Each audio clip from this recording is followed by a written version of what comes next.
tonight's headlines. The death toll in the fatal highway collapse in Guangdong province rises to 48. Tourist numbers hit the mark with the SAR registering more than 460,000 arrivals on Labor Day. And a decision by the U.S. Federal Reserve to stall rate cuts improved market sentiment, sending the Hang Seng index beyond 18,000 points.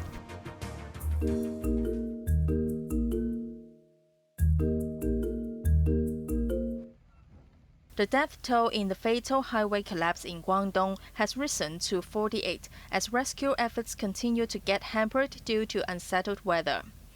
An 80-meter-long section of the Meizhou-Dabu Expressway collapsed due to heavy rain yesterday, trapping more than 23 vehicles. Another 30 people suffered non-life-threatening injuries. President Xi Jinping expressed grief over the incident and called for an all-out effort to save lives and offer every possible assistance to the injured. He also urged authorities to speed up efforts to repair the damaged road and restore traffic.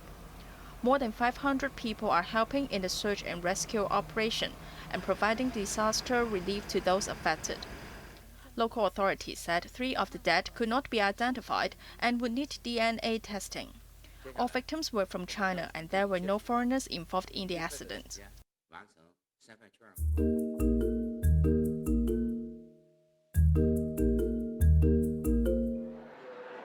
Tourist numbers on the first day of the Golden Week holiday were in line with expectations after Hong Kong welcomed more than 180,000 mainland visitors yesterday. Overall, the city hopes to attract 800,000 tourists over the week-long break. Speaking on a radio program this morning, Timothy Choi, Executive Director of the Hong Kong Tourism Association, said he was happy to hear that some visitors actually came for the fireworks, which were promoted heavily by the government and on the mainland social media app Xiaohongshu. Although the weather was not perfect, overall tourists were happy with the display, Choi said. Peter Shiu, lawmaker from the retail sector, said the fireworks show is a good example for providing new experiences to tourists. Previously, the main focus was on shopping, but now tourists are gravitating towards in-depth traveling. Shopping is also more convenient on the mainland nowadays, and a lot of other places in China are offering perks, such as Hainan, which is giving tax refunds of up to $100,000 for tourists, Shiu said. Of course, Hong Kong businesses are also offering Golden Week discounts, and luxury items such as gold and cosmetics are still popular. But Hong Kong has to make some adjustments if they wish to attract more tourists to the city, Shiu added. Alan Chan, Chief Operations Officer of the Miramar Group, said hotel occupancy rates were better than last year. The situation wasn't positive initially with 82% occupancy on April 30th, which was 9% lower than last year. Adding to that, May reservations were cancelled or postponed due to heavy rains in southern China. However, there were a lot of walk-in bookings, which boosted the occupancy rate to 93%, Chan said. But the situation remains unpredictable, as China is offering visa-free access to more countries, and once the Golden Week rush heads back, occupancy rates are likely to fall. Janice Yu, Cable News.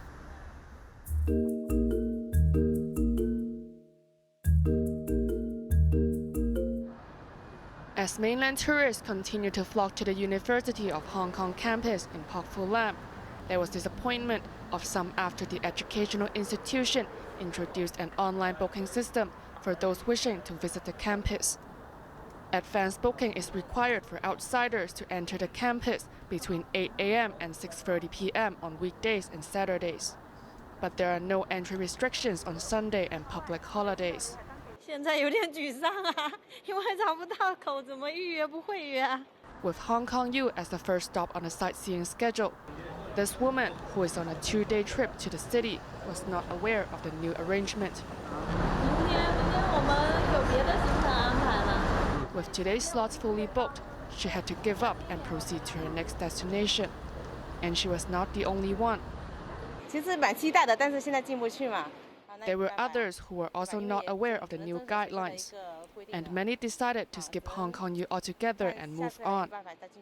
给我一个香港大学的预约的一个网址，输入网址直接就能进入预约的时间。 Those who were aware of the booking system had made plans way in advance. This woman made a booking 1 week prior to her visit. The system is quite easy to use, she said.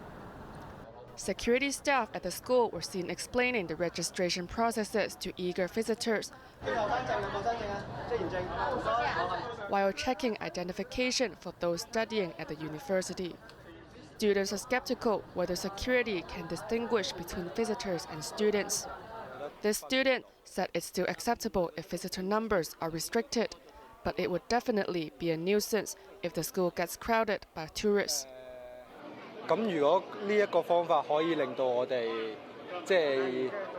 少咗遊客之後出入校園可以方便啲嘅話，咁我覺得都係一個辦法嚟嘅。Commenting on the new registration guideline, he hoped the arrangement could limit visitor numbers. Visitors with a prior booking will be allowed a campus time of 2 hours and can bring up to 3 additional guests. Janice Yu, Cable News.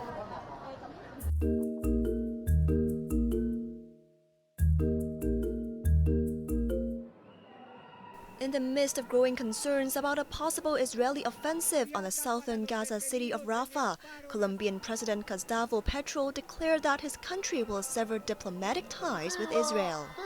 It is the second South American nation to do so, following Bolivia's decision last year. Speaking to a crowd of supporters at a May Day rally in the capital Bogota, Petro said Israel's siege of Gaza is a genocide. Israel's Foreign Minister Israel Katz criticized the decision, saying it was anti-Semitic and hateful, accusing Colombia of aligning with the most despicable monsters known to mankind. Meanwhile, U.S. Secretary of State Antony Blinken continued his Middle East crisis tour in a bid to secure a ceasefire for hostages deal. After meeting with Israeli Prime Minister Benjamin Netanyahu, Blinken once again urged Hamas to accept the deal. Israel has made very important compromises in the proposal that's on the table, demonstrating its desire and willingness to get this agreement and get it done. Now, as we've been saying, it's on Hamas. Hamas has to decide whether it will take this deal and actually advance the situation for the people that it purports to care about in Gaza. Netanyahu expressed interest in reaching a ceasefire, but made it clear that he would not accept an end to the war in Gaza as part of the deal. The Israeli leader remains determined to topple Hamas and reaffirmed his intention to proceed with an offensive in Rafah with or without a deal. Blinken called the move into Rafah a red line and reiterated Washington's opposition to a major Israeli military operation into the southern Gaza city without effective humanitarian measures. Cheryl Yun, Cable News.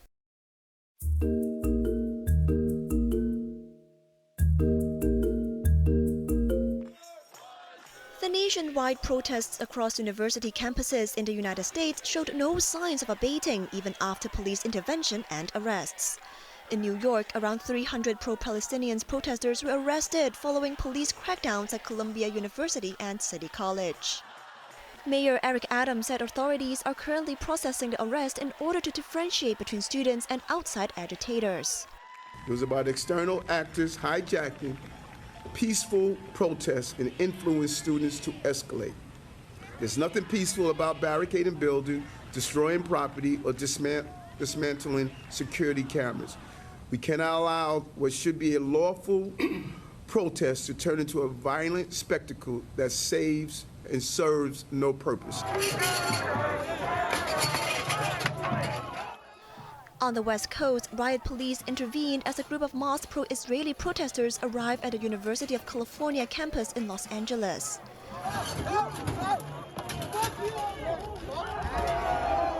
They clashed with pro-Palestine protesters and attempted to dismantle barricades surrounding their encampment, leaving at least 15 people injured. UCLA Chancellor Gene Block vowed to conduct a thorough investigation, adding that students involved could face suspension or expulsion.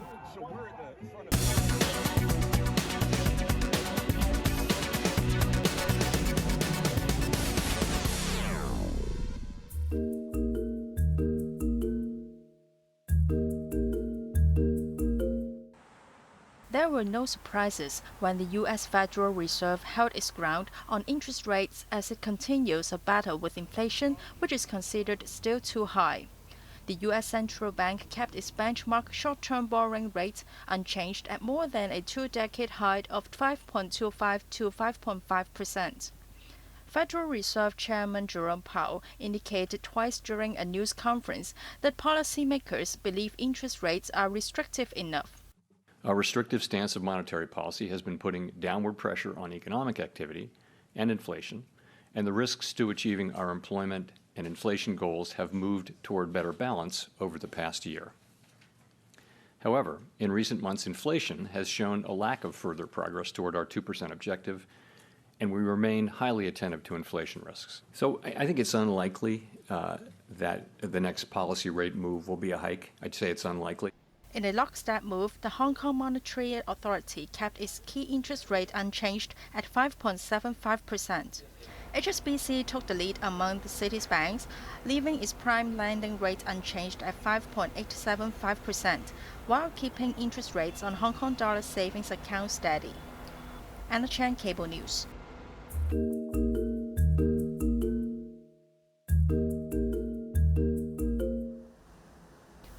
Hong Kong shares continued their rally for an eighth straight session after the U.S. Federal Reserve signaled it would wait longer before cutting interest rates. The Hang Seng index jumped 2.5%, crossing the 18,000-point mark, driven by gains in tech, banking, and the insurance sector. Shares of Standard Chartered were up 6% after first-quarter profits beat forecast. With interest rates unchanged and further rate hikes unlikely, HSBC ended the day 3.4% higher. Tencent advanced 3.8%, while food delivery giant Meituan gained 8.7%. Overall, the Hang Seng Index has risen 20% since January.